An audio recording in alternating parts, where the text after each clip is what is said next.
In 1998, Tom Rhodes was convicted of murder in connection to his wife's death and sentenced to life in prison. But just over a year ago, Rhodes was exonerated after the medical examiner in his case was found unreliable. Now a free man, he's sharing how his passion for art connected him with his family while incarcerated and has turned into his profession. In this morning's Eye on KELOLAND, Julia Lynn introduces us to him to learn about the organization that helped him get free.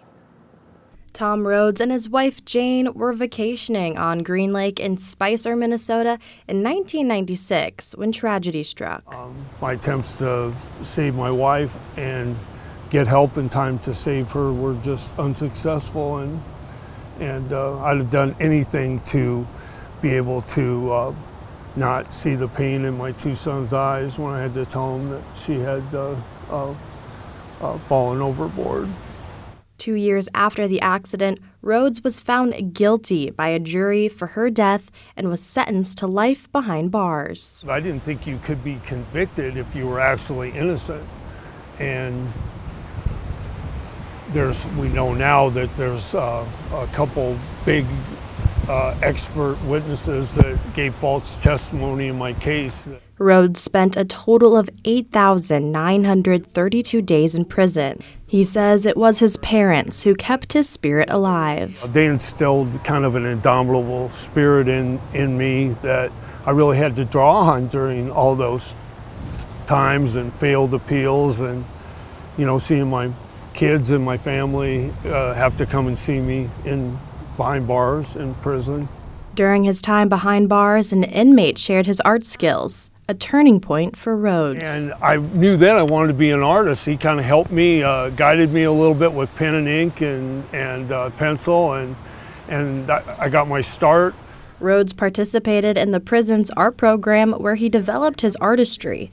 It became his way of connecting with family. They played basketball and football, and Bulldog Day was meaningful because really a lot of the paintings I did were to help connect to my sons.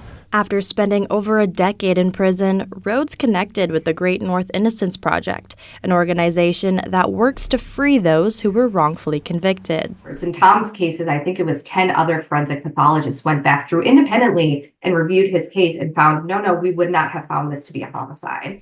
After 12 years of working on Rhodes' case, he was finally released in January 2023. But his parents were not there in person to see his release. Both died while he was incarcerated. But they never got to see it. They fought hard for me, though.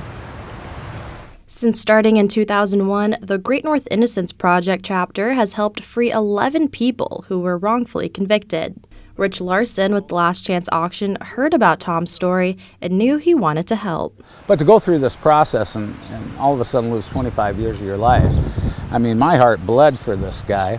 That's when the idea of an art auction came to life. And I said, "You learned to do this while you were locked up in prison?" He goes, "Yeah."